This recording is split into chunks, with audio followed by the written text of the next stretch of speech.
Helen King from League of Women Voters of Athens County. Welcome to the Candidates Forum for the Athens County Commissioner, which is being hosted by our organization and the City of Athens government channel. We hope that this will provide you with information for the upcoming election. The candidates are Charlie Adkins and Bill Hayes, and we appreciate the candidates for making time for this to participate. Please make sure that you have a voting plan for the fall election. Register to vote or update your registration by October 5th. If you want to vote by mail, you must submit a written absentee ballot request form as soon as possible. Absentee ballots will be mailed to voters starting on October 6th. Early in-person voting occurs from October 6th to November 2nd. Election Day is Tuesday, November 3rd. In addition to candidate forums, our league publishes a voter's guide in which the candidates provide written answers to questions. Our voter's guide is available online at www.vote411.org. And we are also in the process. In the process of uploading candidate and information on issues. We also will have a condensed print version, which was available Sunday in the Athens Messenger, and will be available at libraries. The League is dedicated to expanding public awareness about government issues and encouraging active participation in government. The League does not support or oppose political parties or candidates. Despite our name, the League is not for women only, and we welcome participation and support from all people. Please visit us online to learn more about the League or to become a member. One more item before we begin. Please respond to the census. You can do this online or by phone. Having an accurate count ensures that our communities continue to receive our share of resources and representation. The deadline to respond is September 30th.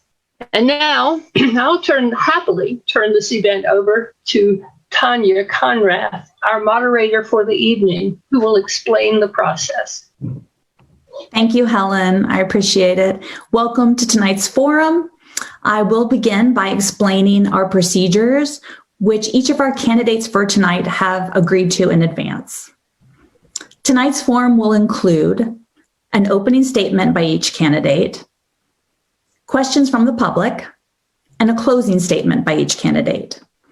Candidates will have 3 minutes for their opening statements, 2 minutes for a closing statement, and 1.5 minutes to answer each question.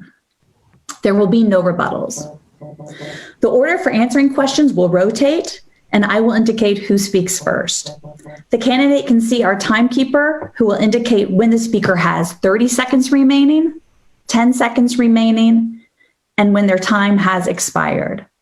If a candidate continues speaking over their time, I will simply say thank you, and we will move on. All questions from the public were received ahead of time through the email address included in our advertising. Those questions were then reviewed by a league panel. The panel removed any questions that, 1, could not be answered by both candidates, 2, were statements rather than questions, or 3, were duplicates of other questions. I will ask as many questions as our time allows, striving to cover a variety of topics before our forum ends at 8:30.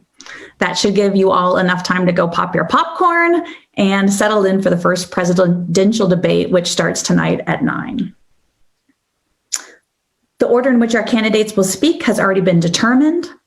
And we will begin now with an opening statement from Bill Hayes. Bill, you have 2 minutes. 3 minutes. You have 3 minutes. Scared me. As a child growing up around here, I developed a lifelong love of the hills, the trees, and the seasons of this region and the vibrant and diverse life they support. I learned the value of sweat and hard work by tossing square bales of hay. I paid for much of my first year at Ohio State by planting trees on the strip-mined lands all over southeastern Ohio. At Ohio State, I learned about economics, climatology, and history, and how these and other factors combine to shape societies and economies. In the infantry, I learned that at the most basic level, all of us have the same needs and hope for a better life, and with discipline, we can work together to achieve our goals. In my pursuit of a zoology pre-med degree here at OU, with honors, by the way, I learned the only constant in life is change, something we're all dealing with right now. In my graduate work in molecular and cellular biology, I learned, among many other things, about virology, immunology, physiology, organic chemistry, physics, and much more. As a bartender and Halloween staff member right here in Athens, I learned more about human psychology and group dynamics than I ever did in any of my studies of sociobiology. But it's good to have an academic reference for it. As a financial advisor, I learned about the various instruments used to handle money, as well as developing an appreciation of the responsibility of serving as a fiduciary.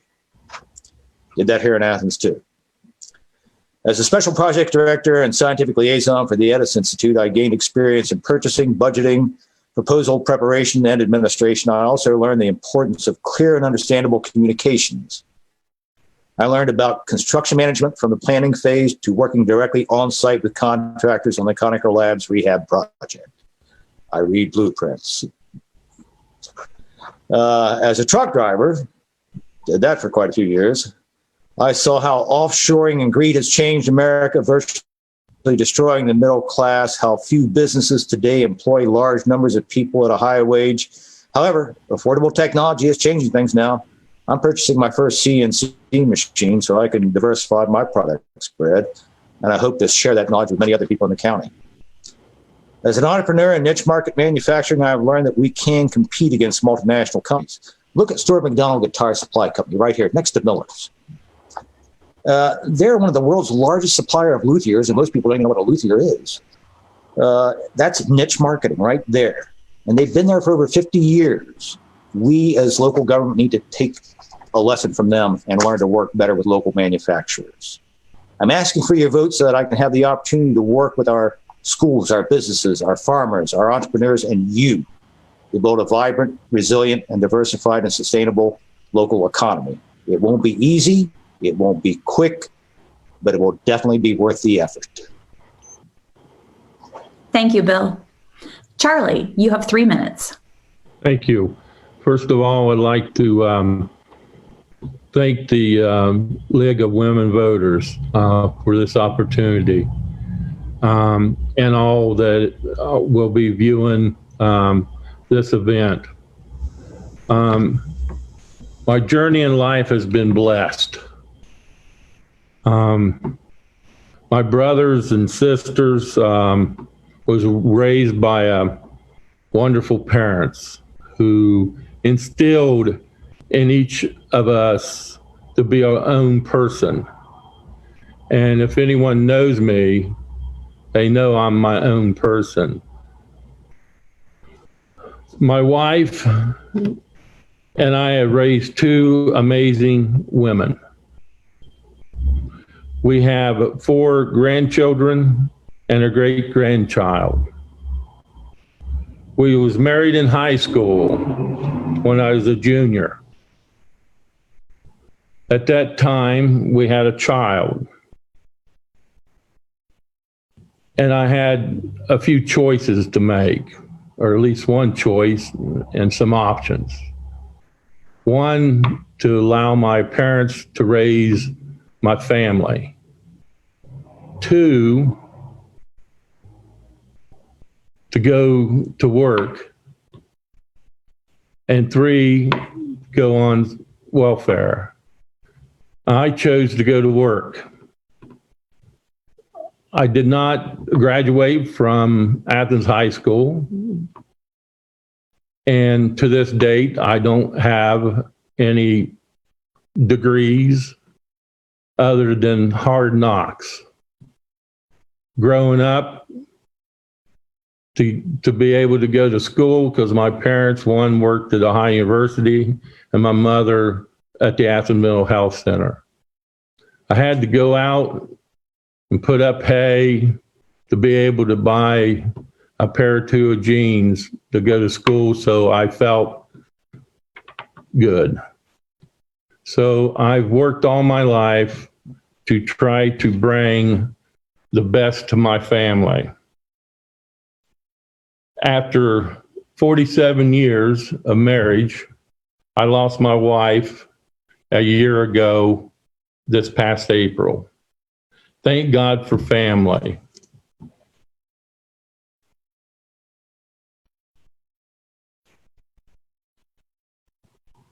Eight years ago, I was elected to Athens County Commissioner. And for that, thank you. And I'm so proud to serve Athens County as your commissioner. Thank you. Thank you, Charlie. Now we move to the question and answer portion of the forum.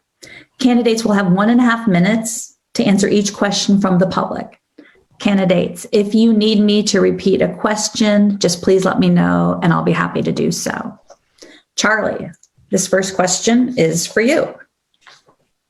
And the question from the public is, please briefly explain the duties and responsibilities of the county commissioners as you see them. Well, the county commissioners have different appointed positions within the commissioners, which we divvy up every January. One of them things is I represent Athens County on the regional jail. So, for instance, when I got on the regional jail and started representing Athens County, the way that was set up, we paid for 70 mil beds a day, whether we used them, and we was not using them. Matter of fact, we was down around 50 to 54 beds a day. I was able to get with the High University Economics Department and change the way Athens County and the other 4 counties paid for beds. In that, in the last 5 years, Athens County has saved over $1 million in the cost of the regional jail for inmates.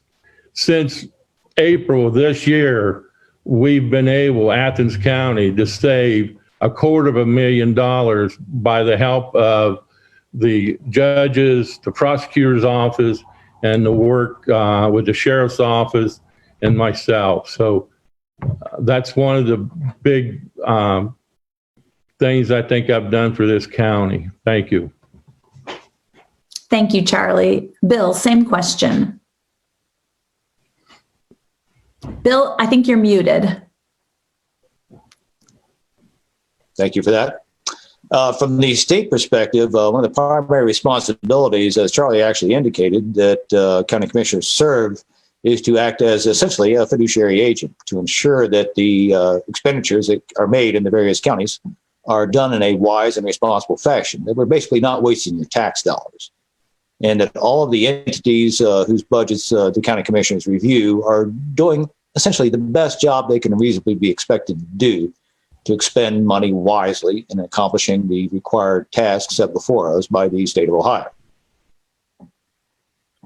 Beyond that, and the thing that interests me the most is the little bit of flexibility we have in economic development activities and working with the local institutions, such as our schools, to try to build a stronger and more resilient economy. And that's really the thing that I'm most interested in. Pretty much everything else is spelled out pretty carefully in the manual that the County Commissioners Association of Ohio puts out. And there's not a lot of flexibility in following the rules there. They pretty much tell you what to do, and not all we can do is ask how high should we jump. Thanks, Bill. Bill, this question will come back to you. And the question is why do you want to serve as Athens County Commissioner? The primary reason why I I want to serve, besides of all the, experience and education that I can bring to the office, is I want to help redirect our economic development activities in this county, to bring together some of the non-governmental organizations and the entrepreneurs in this county to essentially help spread the wealth, to take better advantage of the natural resources and the opportunities that face us here in this county, to ensure that more people in this county have the opportunity to earn a decent living. I'm not expecting to make people rich. Most people don't care about that. They just want to keep a roof over their heads and food in their bellies and raise their families and not die in destitution. Now, that last thing is very, very pertinent because working as a financial advisor here, I had the distinct displeasure on almost a weekly basis to stare across that desk into the face of a widow and essentially, not in so many words, but essentially inform her that she could either pay her property taxes or she could continue to eat. And that's something that we must correct in this county. That is unconscionable and it must come to an end. Thanks, Bill. Charlie, same question. You want to repeat it, please? Happy to. Why do you want to serve as Athens County Commissioner? I got some unfinished work. We've made a lot of changes in the 8 years I've been a commissioner. For instance, the 911 center. When I took office, we had some real poor communications with our first responders that couldn't communicate back to 911. And we resolved that issue. We have one of the best 911 systems in the country with the best trained 911 dispatchers. So there's some promises I've made. I want to finish up the sewer project on the 50 West corridor. Them folks out there need a sewer system in a lot of areas. There's a few projects out there that I'd like to continue working on and supporting and really finish up in the next 4 years. Thank you. Thanks, Charlie. Charlie, the third question will come back to you as the first to respond. And you probably just answered this in pieces. But the question is, what will be the top 3 goals that you will work toward as a means of improving the quality of life in Athens County?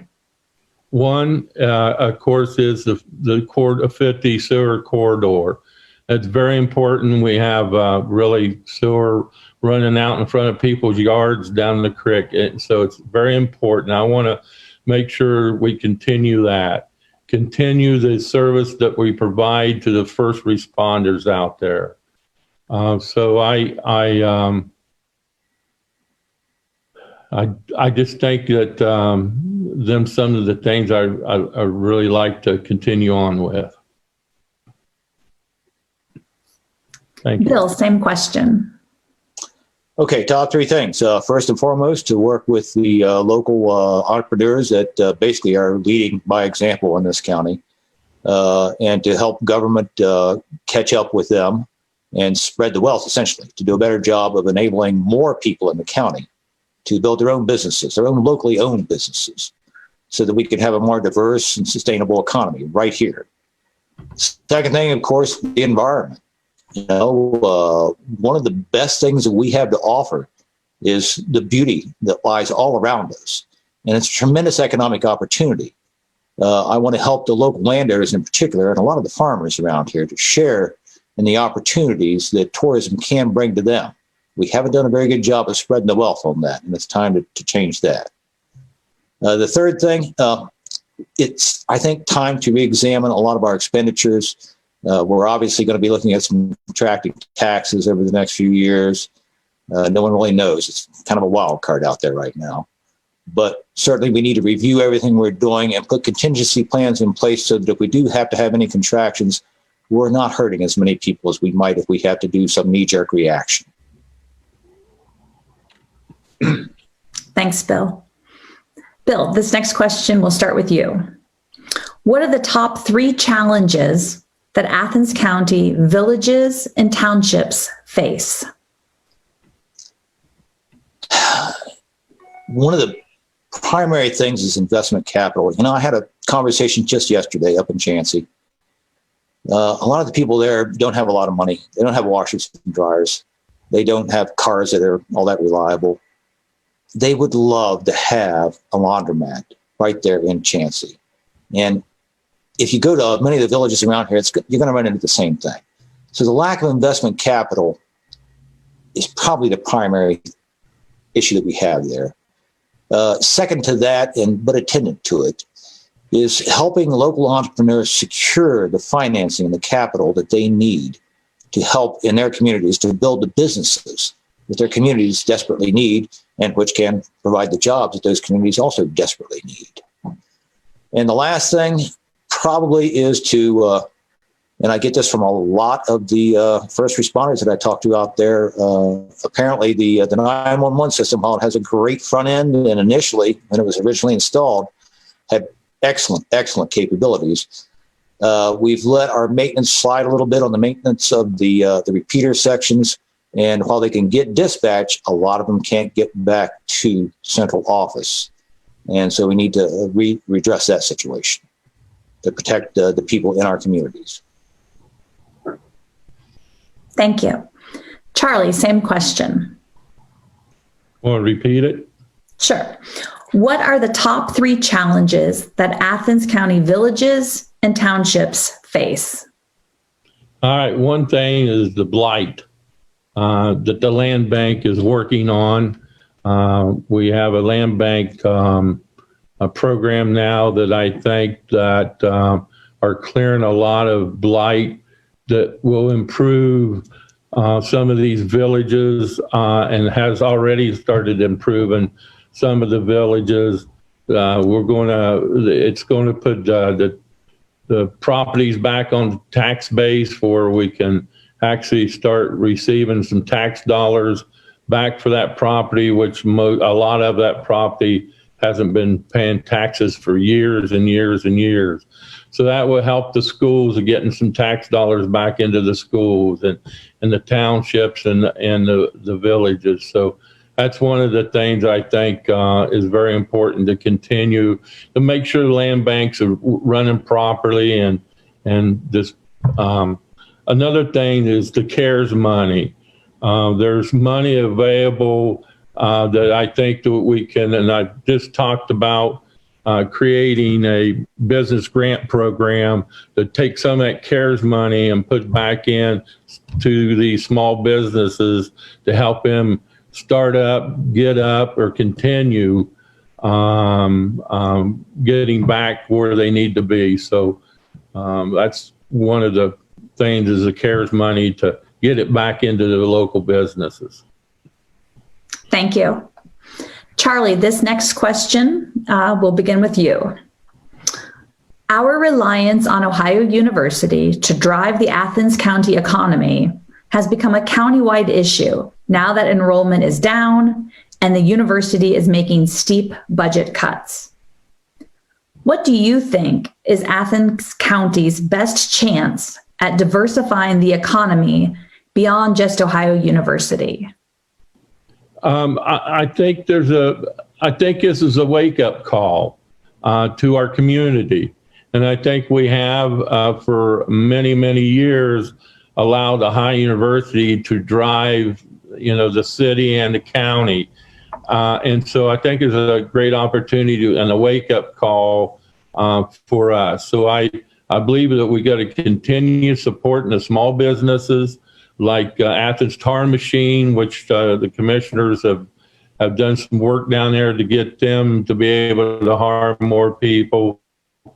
So I think, like StuMac with the business and the growth down there, we need to continue working with that business. And we really need to maybe have a conversation with some major business owners and to just have a brainstorm of what can they do, what do they think, and maybe try to create a group that will actually look at and bring in some more businesses. But we got to continue supporting our breweries that we got here, our wine industry that we got in this county, and the small businesses. We just got to keep supporting, the farmers market and them folks, because I think that's we need help from every end.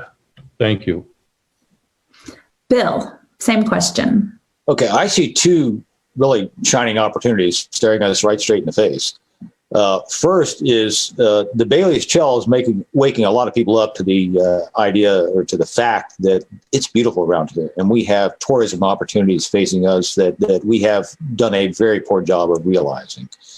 So I support that. I'm not a mountain biker, but I'm a trail volunteer. I go out and I work on the Bailey's and Stroud's and other trails around here, simply because I have seen the people and the money that it brings into this county. But we have fallen short on helping local entrepreneurs develop opportunities for these visitors to spend their money. And that is one area that I will certainly work hard to do. Now, I'm glad Charlie mentioned Stu Mack, because Stu Mack is a great example of a niche market company. They sell luthiers, and there are literally thousands of other niche market retailers and wholesalers around the world. The nice thing about them is they buy small quantities of manufactured goods and they sell them. I think that we have a tremendous opportunity utilizing today's readily available technology to help local entrepreneurs engage in small scale niche market manufacturing. And I will work hard to ensure that the school kids in this county have the education they need to engage in that field. Thanks, Bill. This is coming back at you, Bill, for the next question, which is related. What types of businesses or industries should be priorities in our county? Well, it's pretty much the same question in a lot of ways. Once again, anything related to, I hate to call it the hospitality industry because that brings up, images of five-star hotels and everything. And that is certainly the absolute opposite of what we must offer here in this county. People come here as tourists to experience a rural environment. And it's far more people than just mountain bikers. Hunting tourism is a huge component of our local economy, even though it's not really, it's not talked about all that much. And I think we could have other opportunities that we're not exploiting in the ways of ecotourism. That what we need to do is we need to help the local entrepreneurs to build the kind of support businesses that provide a consistent experience. Things like tenter, campsite rentals, firewood sales, locally made food. I would love to see, a parking area for food trucks at every one of the trailheads that are going to end up around the Baileys. And then, of course, once again, micro manufacturing, which I actually do myself. It's a great opportunity. Thank you. Charlie, same question. What types of businesses or industries should be priorities in our county?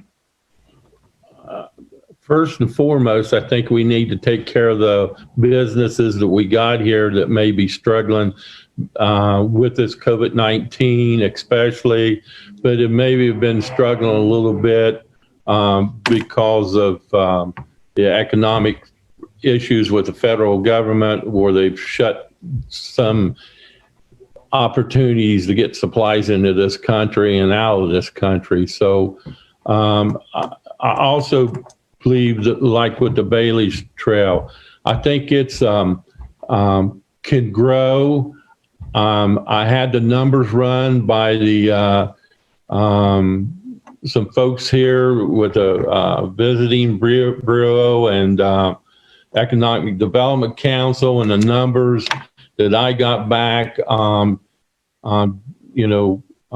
was numbers that are going to be slow coming, I believe, and based upon the information I received. So I think tourism is a big issue. I think we got a beautiful area. I think we need to continue, and I think that has been well taken care of over the last few years about the Windy Nine, and some of the tourism has come into this county because of the efforts of them folks. So thank you.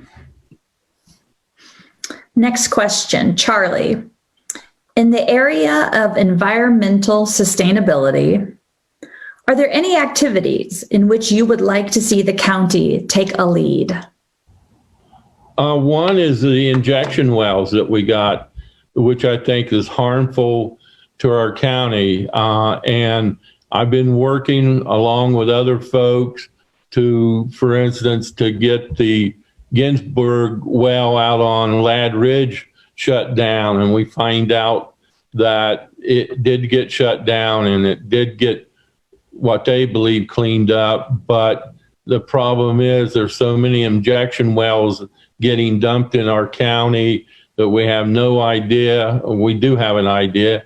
There's bad stuff going in our ground, and there's millions and millions of barrels of this frack waste going into the ground with really no one paying any attention to. So I think one of the things we need to continue doing is watch what's coming in and trying to take care of our environment.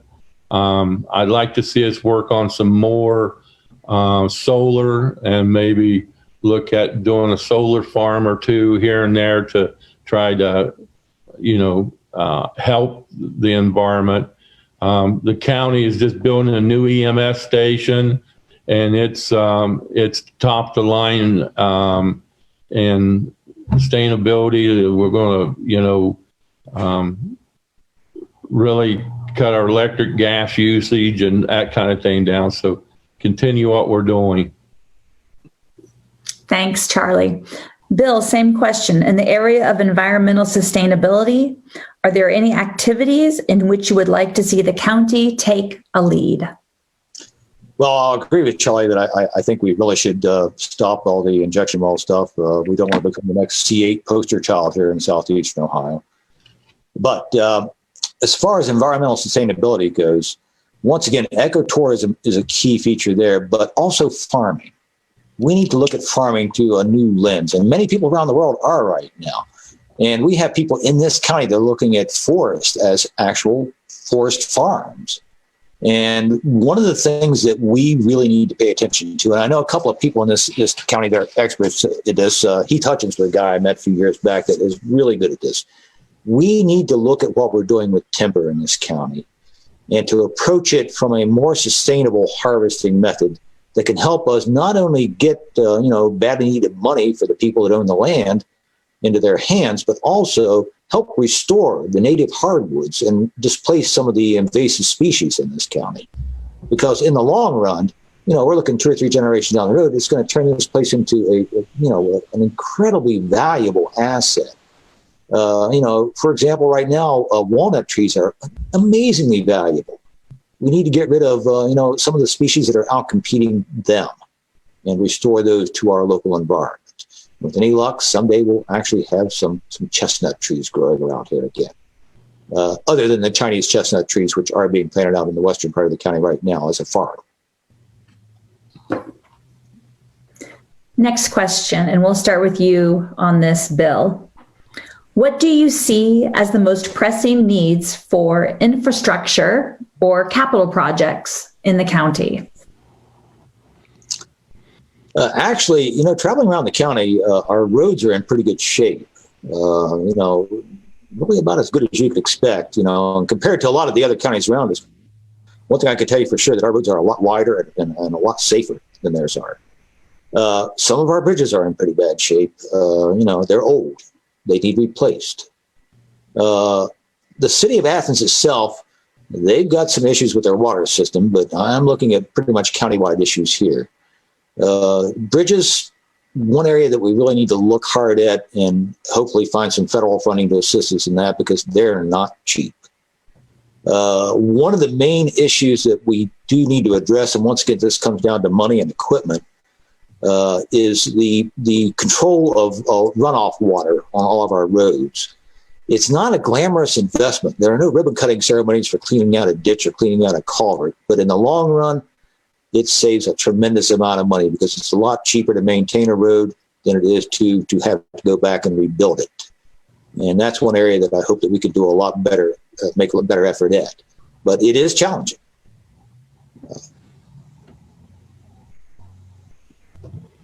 Thanks, Bill. Charlie, same question. What do you see as the most pressing needs for infrastructure or capital projects in the county? Sewer. Not only going out 50 West, but we really need to look at extending the sewer from Athens to Albany. There's a lot of land out there that can be developed that is more flat land. It's probably the flattest land in the county. So you can't bring big companies or businesses in without a sewer system.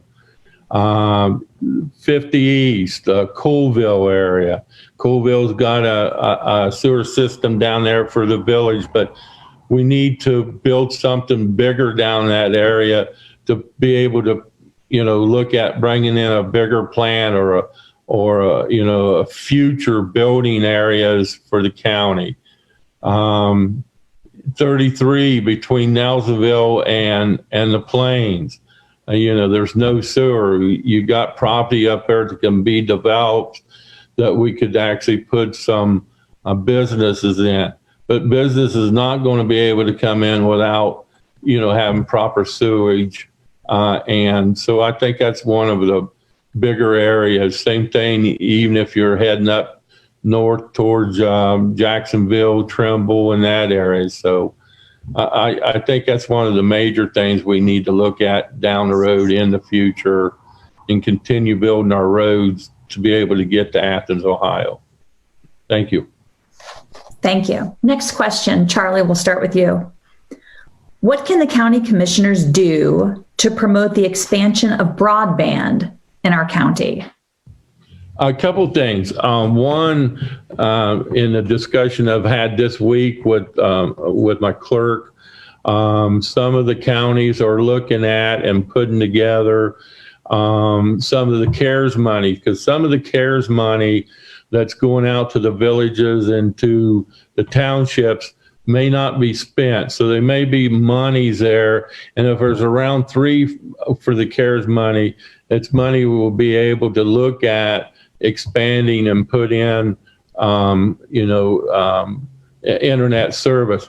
A few weeks ago, I voted against at the commissioners meeting to allow a major billion-dollar company to come through the county to lay a line that we're not going to get any local service out of. And I believe if people like this is going to come into county property using what I believe is for the residents of this county, and we get nothing out of it, is just wrong. So there's some legal things involved with that. And so I'm kind of looking at that to see what we can do to kind of force these billion-dollar companies, multi-billion-dollar companies, to, like, when they come through our area, just drop us a seat or two. So that's some of the things I'm looking at. Thank you. Bill, same question. What can the county commissioners do to promote the expansion of broadband in our county? Well, one of the things that and we're certainly not alone in this, but all rural areas that are both, population density and topographically challenged, just like ours, all around the country, face essentially the same issue. In today's model in the telecommunications industry, you pretty much got to lump, broadband and cell phone all into the same bailiwick these days, because they're handled essentially by the same carriers and the same companies. But if you look at the macro level across the country, what you see is that these companies have already begun to diversify the individual service components. You have companies out there that do towers. You have companies out there that do the repeater technology. You have companies out there that do server farm technology. So they've already begun to understand that it's not practical for one company to take on the entire financial burden to cover all of the necessary components of a system like that. Now, the ARC is beginning to come around, Appalachian Regional Commission is beginning to come around this, and they have a project out there right now. And I think that we might very well be able to compete in a proposal to achieve funds here to look at some sort of government-private cooperative endeavor so that the carriers themselves can afford to service more people and share the cost of the infrastructure necessary to do that. And I honestly think that is the future of telecommunications writ large, and certainly broadband all across rural America. And I think we should be a leader in that. Okay, thank you, Bill. And next question, and we'll start with you, Bill. Can you explain what the proposed 0.25% sales and use tax on this year's ballot is intended to fund? Do you support it? If so, why? If not, why not? Okay, Charlie's got more of the inside track on this, but we do have a lot of needs in the county. 911 needs more money, and there are a lot of other issues in this county that do need funding right now. But I'll defer to him for all the nitty-gritty on that. I've been actually very, very busy the last few months helping with the census and wrapping that up. So I haven't had enough time to devote as I would like to devote to the county. One thing I can tell you, though, honestly, I'd say 9 out of 10 people that I've talked to in the county, the number one thing that comes out of their mouth, the first complaint, is they're tired of the tax structure in this county, which they all tell me they perceive as being twice as high as every county around us. I think that going forward, we've got to understand that we need to do a better job, a more responsible job of controlling our expenditures. We're driving people, young and old alike, out of this county. And Charlie mentioned, the land bank. And I got to tell you, bulldozing abandoned properties is not really the solution long term. The solution is creating enough economic opportunity in this county so that we have more general revenue moving around and people can afford to stay in these properties, can stay in this county, can live here. Thanks, Bill. Charlie, same question. Can you explain what the proposed 0.25% sales and use tax on this year's ballot is intended to fund? Do you support it? If so, why? If not, why not? First, I'll answer the last questions. I do support the quarter sales tax increase. 911 was created, as most of us know, over 25 years ago. And it was funded by a 0.25% sales tax, just like that we're asking for today. For 24 years, we've not taken any more money from the county budget or from taxes to fund the 911 system. And when you look at all the years that the system's been in, and our towers, towers last so long. And most of these towers, or a lot of these towers, has been up for 25 years. There's some towers we need to replace, or we're not going to have the communications that we have today. For instance, and what people don't realize, and we've done a bad job explaining, the 0.25% on $10 is 3 cents. The $100 is 25 cents, what it would cost to have his tax on come through. And on $5,000, we're looking at $12.50. So I do support it, because I think if we don't, our 911 system is not going to be able to continue giving the service that we get today. Thank you. Next question. Charlie, we'll begin with you. What are your spending priorities? For example, if new resources were to become available, what one area of county services would you feel most needs additional resources? Safety, keeping our residents of this county safe. I think, we all know that we got a drug issue. When you have a drug issue, you have theft. My daughter was just telling me today, she lives in the Plains, and she went out with her puppy last night to let the dog out, and she heard the dog took off and started barking. She sees a guy crawl out of underneath a car, and she calls the sheriff's office. They come out. The person was cutting off a piece of the exhaust out of a car, which is worth a lot of money. So I think we got to really continue looking at the safety of our residents of this county. The sheriff's department could use some more help. We haven't hired additional people there, for years. So safety is probably my biggest concern with trying to support jobs, and, continue helping the businesses that we have in this county. So thank you. Bill, same question. What are your spending priorities? For example, if new resources were to become available, what one area of county services would you feel most needs additional resources?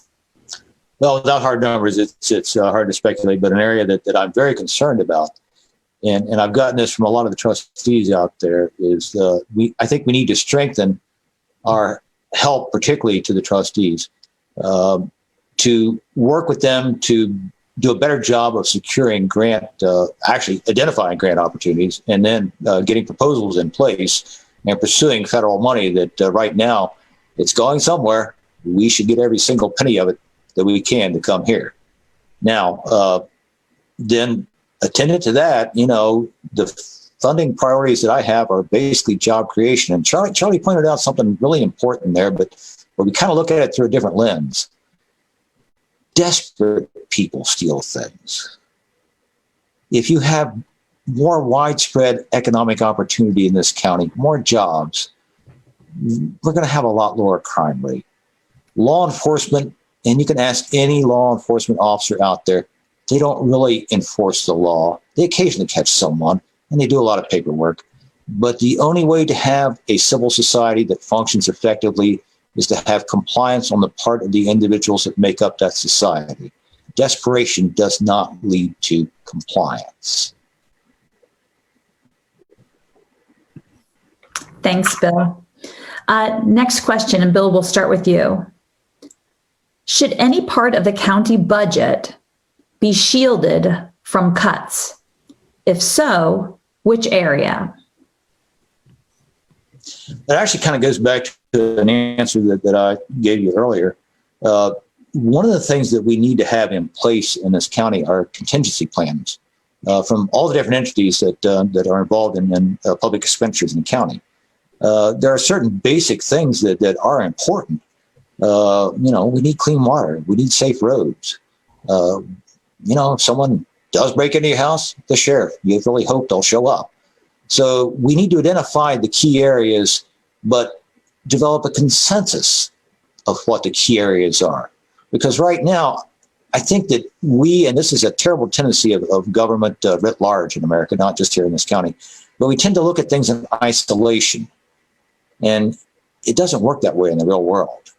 Everything has a knock-on or collateral effect. So as far as what components I would protect, I'd rather develop a consensus among the different departments in the county and the people in the county as to what our priorities and their priorities are, and then come up with contingency plans so that, once again, if we have a shortfall, we don't have to do a knee-jerk reaction, department by department by department or entity by entity. So I think that basically, like I said, just better management and better planning, long-range planning would be the thing that I would put in place to try to avoid major shortfalls. Charlie, same question. Should any part of the county budget be shielded from cuts? If so, which area? Well, I think, as I said earlier, safety is a priority. I think as a commissioner, I was elected to keep the county safe and the residents and taxpayers as safe as we can. So I would struggle if I was looking at cutting the sheriff's office budget. I would struggle if I was cutting 911's budget. I would struggle if I was cutting EMS budget, because when you make a phone call, you want someone to show up because normally you're desperate. And so I think when I'm looking at the ones that would be last to cut, if I cut, would be the safety groups of our county. So I guess, thank you for the question. Thanks. The next two questions are about Bailey's Trail. And we've touched on this already, but I will read you the direct questions that were asked. And Charlie, we'll start with you. How do you view the importance of the Bailey's Trail system to Athens County? I think it's important. I think it's a good tool to bring tourism and economic development to Athens County. One of the things, if folks, and I've got a number of emails because I didn't support sending $90,000 to the trail this year because of the COVID and the budget issue with this county. And I'm not going to put money and spend money where I think then I have to cut safety and stuff like that. There's a way to fund that, and it's a park district. If the folks really strongly believe that that's the best opportunity for this county, they got an opportunity to put it on the ballot and see what as Bill would say, see what the whole county thinks about tax dollars going towards, parks, and especially the Baileys. I think the Bailey was a great idea. I have to tell you, I've looked at the numbers. You would have to have a homecoming every weekend from April until October to come up with the numbers that they come up with. So I'm cautious of that. I will continue supporting it the best I can when we have the money to do so. But I'm going to tell you, safety's first. Thank you. Thank you. Bill, same question. How do you view the importance of the Bailey's Trail system to Athens County? In the short term, it's one of the shining stars of our potential economic development in this county. And it's why I go out there and help maintain it. I'm, once again, not a mountain biker.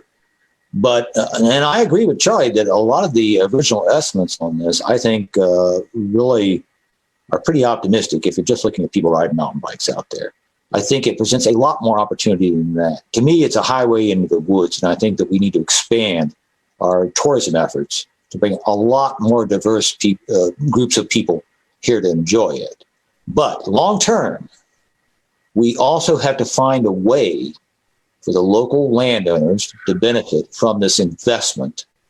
And hopefully, and I've got a plan that I think will accomplish this, that this kind of tourism can eventually pay for itself directly and not place an additional maintenance burden on the county.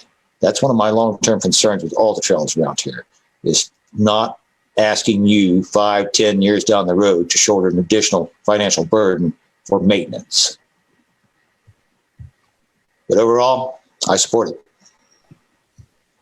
Thanks, Bill. This second question, I think you've both touched on, but again, this is from the public, so I'm going to read it and ask you to respond. And Bill, we'll start with you.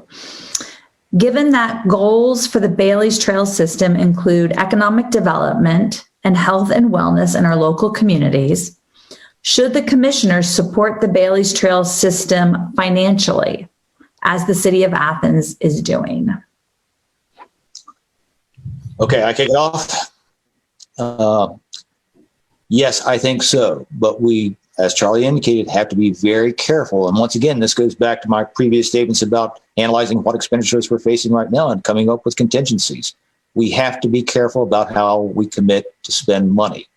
And long term, these things have got to become self-supporting, not tax dollar dependent. That's critical. And other communities have shown the way and have various plans in place and then are achieving that objective. We need to do the same. Now, having said all that, once again, one of the crucial things in any development like this is that it can't just benefit a very narrow segment of the population. It has to benefit everyone in the county, or it's not an investment for the county. And I've dug into it and looked a lot at a Ohio Revised Code as it relates to campsites in particular, not campgrounds, but campsites. And there's tremendous opportunity. And I was just talking to a farm family here last week. They want to put in a campground, but they can start with a campsite set up that will help them fund future development on their farm and help keep a third generation family on a farm right outside of Millfield. And that will come directly from the tourism on the Bailey Trail. So it's an investment we can make in our people and that we should make in our people. But Charlie's right. We've got to be fiscally responsible about doing it. Thanks, Bill. Charlie, same question. I'm going to shorten it to basically, should the commissioners support the Bailey's Trail system financially, as the city of Athens is doing? Here's the myth. We've paid the same as the city of Athens paid to the trail. So there's folks out there apparently doesn't understand what the county is given to the Bailey's Trail, and it's the same money as the city of Athens give to the trail. So the question makes it seem like the Athens County Commissioners has not supported that and has not given what the city of Athens have given, and that's not accurate. A couple things. This is federal land. So here's the federal government wants the county to invest in federal land as the federal government and state government continues to cut funding of local government. So it's harder for us to give to projects like this because they keep cutting our funds. And so we got to take the money from somewhere else. So I support the Bailey's Trail. I'm not going to support something that and put money in it that I don't see coming back. I'll do it, and I will continue supporting it. And hopefully next year's budget we can do another money to that. But I'm cautious of that. So thank you. Thank you. Charlie, next question, and we'll start with you. As communities across the nation, including Athens County, experience an aging population, what do you see as the county's responsibility to help create a safe and attractive environment to keep this aging population here? A couple things. I would love to see us get more involved and support some senior housing in this area. I think a few years ago there was some discussions over on the ridges to do some senior housing. I think it's important because I think overall, one, it really health-wise and mentally wise really helps the seniors as I'm getting there myself. So I think it's important to continue. The county has a levy on for senior citizens, which every year I put the budget together and submit it to the other commissioners to support seniors within our community. So, I think it's very important. Seniors is dear to my heart. I will continue supporting the senior levies and divvying the money out for them folks. And I would love to work with a developer to create a good place for seniors to live. Thank you. Bill, same question. What do you see as the county's responsibility to help create a safe and attractive environment to keep the aging population here in Athens County? Okay, you're breaking up a little bit, but I think I got the question. Well, first and foremost, while I am totally in favor of attracting new residents, regardless of their age, to this county, and but you have to realize that when you talk about development, typically in a community like ours, as impoverished as it is, you're talking about attracting people with a lot more money than the average person in this county has to this county. And I'm not, totally opposed to that. However, one of the very, very important issues that I confront every time I go out in the county and talk to people is I continue to run into older people, retired people, you can call them senior citizens or whatever, that are being forced off their properties because of the tax structure. And I can't tell you how many people I run into that are moving generally out past Albany, just over the county line, because they perceive that their taxes are cut in half by doing so. And long term, this is not a kind or good way to help the seniors in this county. We've got to come up with better funding strategies and ways to help the people who have lived for generations, raised their families, in many cases buried their husbands, in the house that they're living in today, or, when he was living there. And I just would love to see those women be able to spend the last few years of their lives without being taxed out of their houses. Thanks, Bill. Next question, and Bill, we'll start with you. What measures do you support to address the drug abuse problem in Athens County?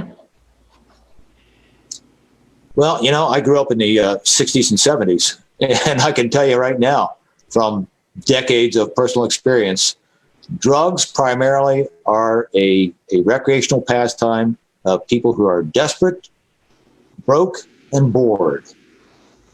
Creating additional economic activity in this county, giving people an opportunity to do something a little more interesting with their lives, is one of the best possible anti-drug or counter-drug activities you can engage in.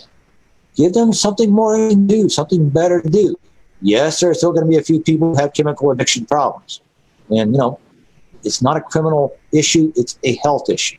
And it needs to be addressed that way, hopefully a lot more cost effectively than treating them as criminals. But ultimately, it comes down to just giving them a better choice in life. Some people adapt to that a lot and pick up on it a lot quicker than others. But in the long run, that's pretty much the best thing to do. And once again, it goes back to what I'm saying about economic development and spreading the wealth in this county. People are, unless they're desperate and bored, they're just really not going to get that involved in drugs. Thank you, Bill. Charlie, same question. What measures do you support to address the drug abuse problem in Athens County? Well, I think the drug abuse is not just for this county, it's everywhere. I disagree a little bit about, I've talked to employers all the time. My sister and her husband has a business here in Athens, and the gross is a little over $1 million a year. They cannot get a truck driver to go to work. They cannot get laborers to come into that plant and do the work. I see all the time signs out here that help needed, decent paying jobs, that's help's needed.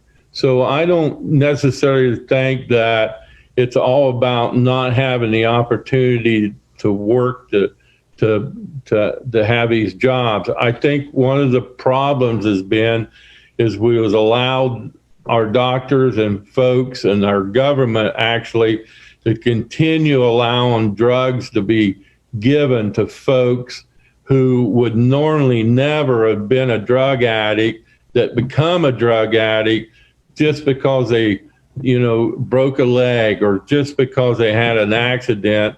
And so I think tightening down the rules for these doctors and drug manufacturers is something we got to do, and put these white collar people in jail, not the drug addict. Thank you. These next three questions all are about the pandemic.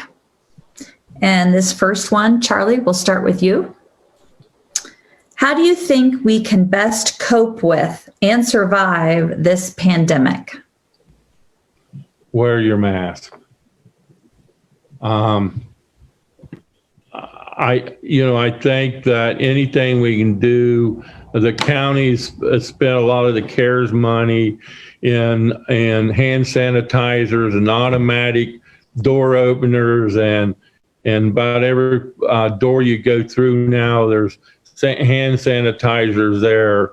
So I think wearing a mask and cleaning up behind yourselves, if we don't do that, we're going to be in trouble.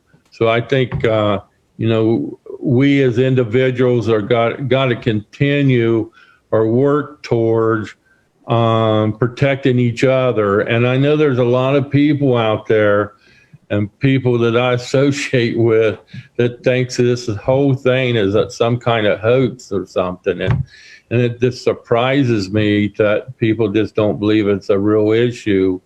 and some people are going to die and some's going to get through it. So I think we continue working and trying to encourage people to not congregate in large numbers until we can get a vaccine that really works and until we get this thing under control. So I'm really scared for the winter coming with the flus and with this pandemic. I'm just hoping that we survive it. Thank you. Bill, same question. How do you think we can best cope with and survive this pandemic? Well, following World Health Organization guidelines, stay 6 foot away from everyone, and that depends on the local conditions, and all that. Wear your mask if you have to get closer to someone than that. But here's a great thing about having a background in molecular biology.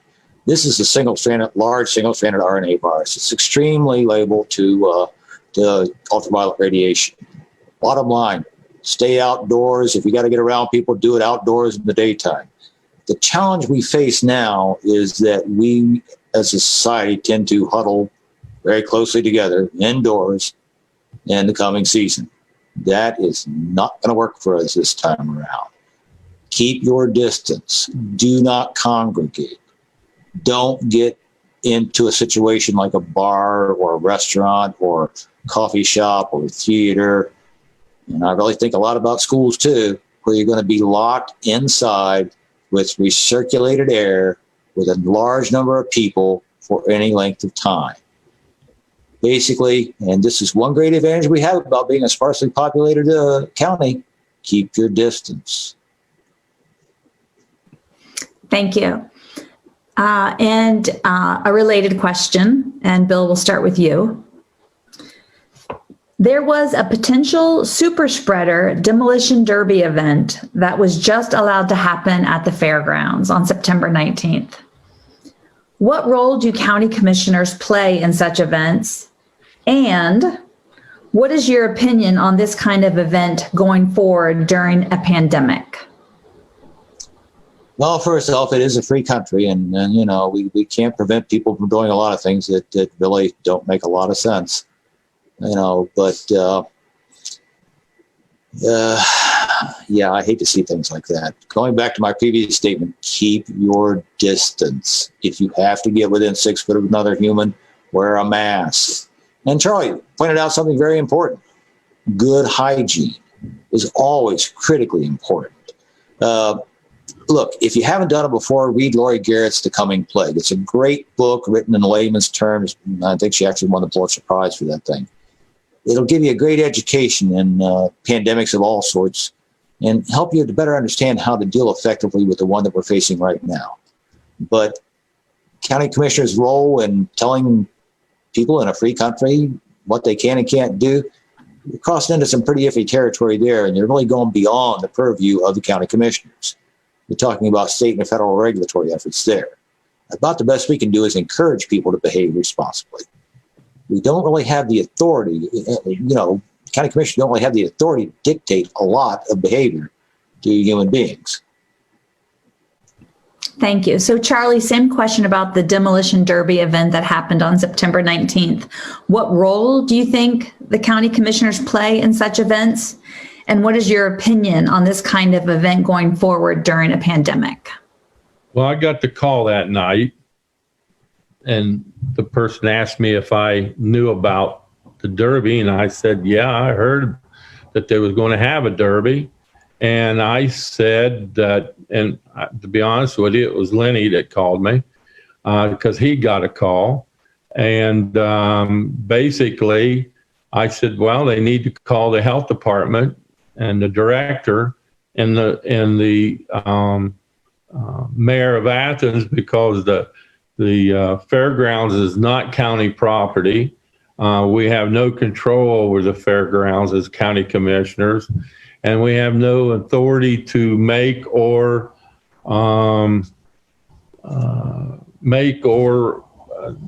force people to do certain things. So I was surprised, actually. And then I found out that the health department actually give permission to have that. And so I believe that that was a decision made by the powers who should be making them decisions. And I'm not going to second guess at this point whether it was a good decision or not. I didn't go. I wouldn't go. Thank you. All right, last question about the pandemic. And Charlie, we'll start with you. How should we start to get back to normal when we are once again able to move about freely? I know folks who got kids at home, and they're trying to help as they're at work. They're trying to help that child navigate the school system without teachers on the other end. So some school districts, I guess, when you communicate through the computer, the teachers on the other end, and others are not. I think the schools are going to have to do a better job of getting these kids, because I truly believe our kids are getting hurt, and they're going to be so far behind that it's going to be hard for a lot of these young people to catch up to get where they need to be. So I'm not for sure, other than we need to continue cleaning after ourselves and making sure that, we stay apart, and hopefully we'll get a vaccine sometime next year. I don't believe it's going to be early. So I truly believe we need to continue on what we're doing. Once things gets better, we need to still be very cautious of our future. And this is just amazed me. Thank you. Bill, same question. How should we start to get back to normal when we are once again able to move about freely? Well, I don't mean to discredit the person that wrote the question, but that, and Charlie kind of alluded to this, that question doesn't state what move about freely really means. I mean, does that mean that we have an effective, safe, and broadly distributed vaccine, or does it mean, like, as in the case of Florida, that the governor just wakes up one morning and decides that everything's okay and everything should be open? You have to kind of qualify that. First and foremost, safety is obvious. Public safety is obviously a primary concern. But once again, and this goes back to the last question, county commissioners don't have the authority to dictate behavior.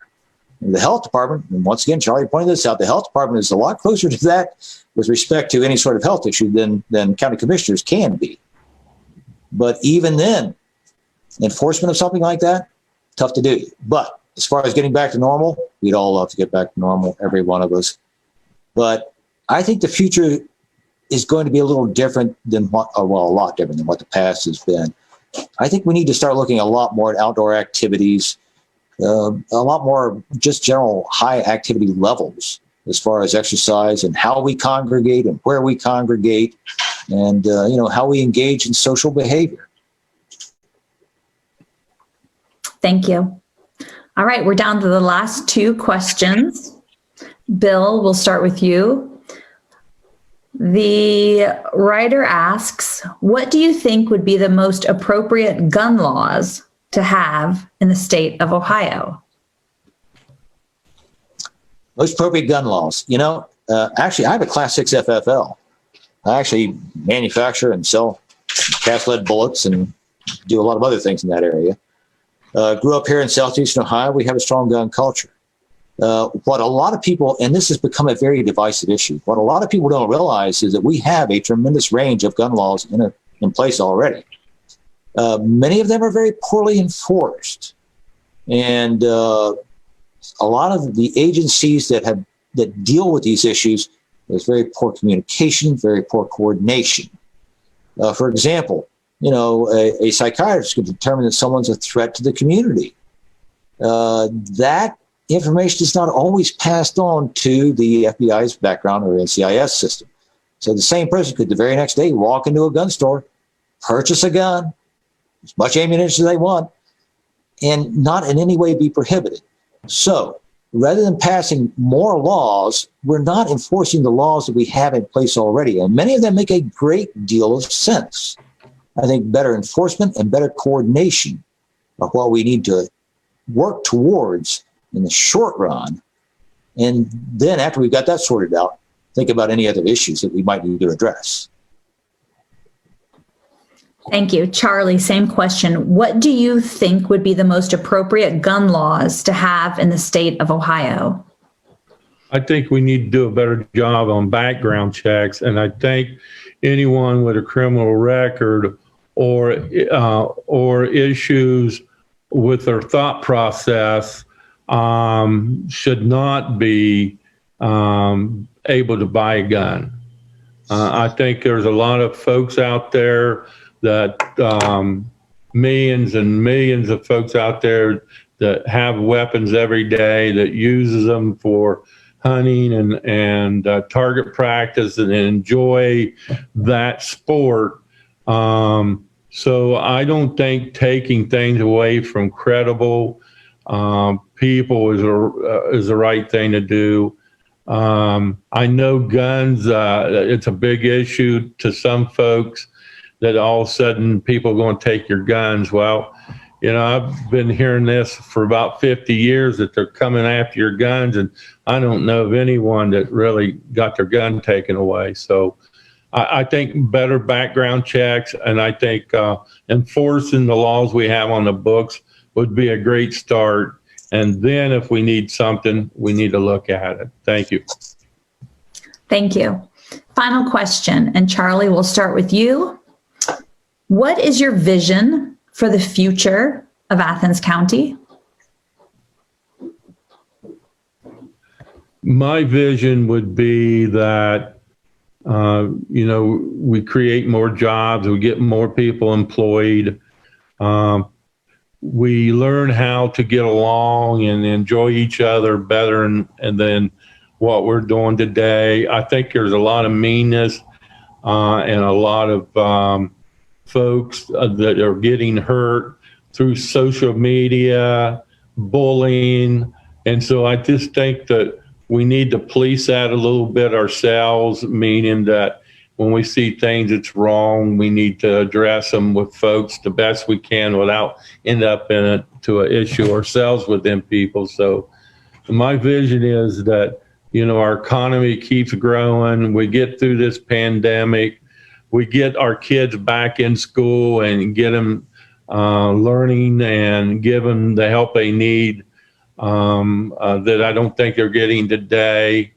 And I just think, Athens is a great place. Thank God for the small farmers and the farmers market and the businesses we have. And I just think we need to learn to get along and have a debate, but make it sensible. And I think we've lost the ability to sometimes disagree with one another in a manner that is a good way. Thank you. Bill, what is your vision for the future of Athens County? Well, first, I hope that we can keep our low population density. Second, I hope we can do a lot more to restore our natural environment around here. The two things together will promote what I would like to see as a more sustainable, vibrant, resilient, locally owned economy based to a great extent on tourism, but certainly not exclusively. And one that makes it easier and more possible for people to spread the wealth.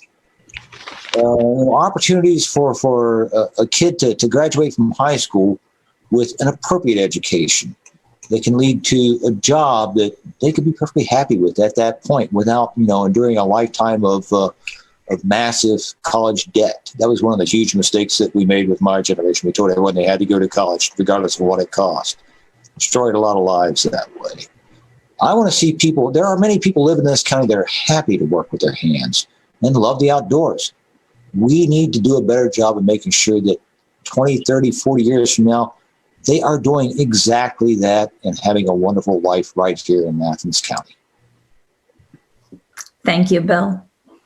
All right. We are now going to move to closing statements. You will each have 2 minutes for your closing statement, and we will start with Bill. Okay, my closing statement is going to be short and sweet. I hope that you will give me the opportunity to work to help develop a more resilient, more sustainable, more broadly distributed economy in this county. And, I'm reminded of a couple of things that, I like philosophy, so I read a lot of things like that. And there are a couple of Chinese real pearls of wisdom out there. The first one is, may you live in interesting times, and that's usually a curse. Athens County, since the coal mine days, it seems like we've always been living in interesting times. And I am so tired of that. I think we need to move on to the next thing, which is another Chinese proverb. In chaos lies opportunity. The world is changing around us right now, and I think we have a golden opportunity to seize that and make Athens County a much stronger and better county for all of its citizens by inviting a large part of the world to come here, have a wonderful time, and give us their money and go home. Thank you, Bill. Charlie, your closing statement. Thank you. Once again, thank you, folks, for this great opportunity. I spent 32 years at Ohio University as union president, and that gave me an opportunity to be on the Ohio Public Employees Retirement System, OPERS. I was chair of that board. It was an $80 billion pension system. And when I was on that board, we kept striving and doing great things for the folks and the future retirees. Also, as you know, I've served on the regional jail. I'm the chair of the regional jail board. There again, to take care of the $4 million, $5 million budget up there. I'm familiar with budgets. I think I'm very conservative with the taxpayers' money.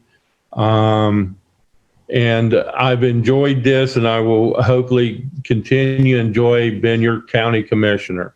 I have a passionate to be a public employee, to serve the public. And I think sometimes the public employees, we forget we're here to serve the people.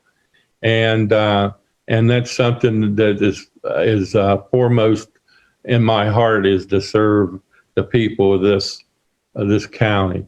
I created a apprenticeship program at Ohio University to allow minorities, women, blacks, folks, and others, veterans, to be able to get in higher paying jobs through a training program.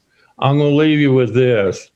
Thank you for the opportunity you have given me to be the commissioner of Athens County for the past 8 years. Whatever you do, live your dream. Thank you. Thank you both. I'd like to close this forum by thanking both of the candidates for their participation in our democratic process. I would also like to extend an enormous thank you to Ryan and the City of Athens Government Channel for partnering with us in these very unusual times.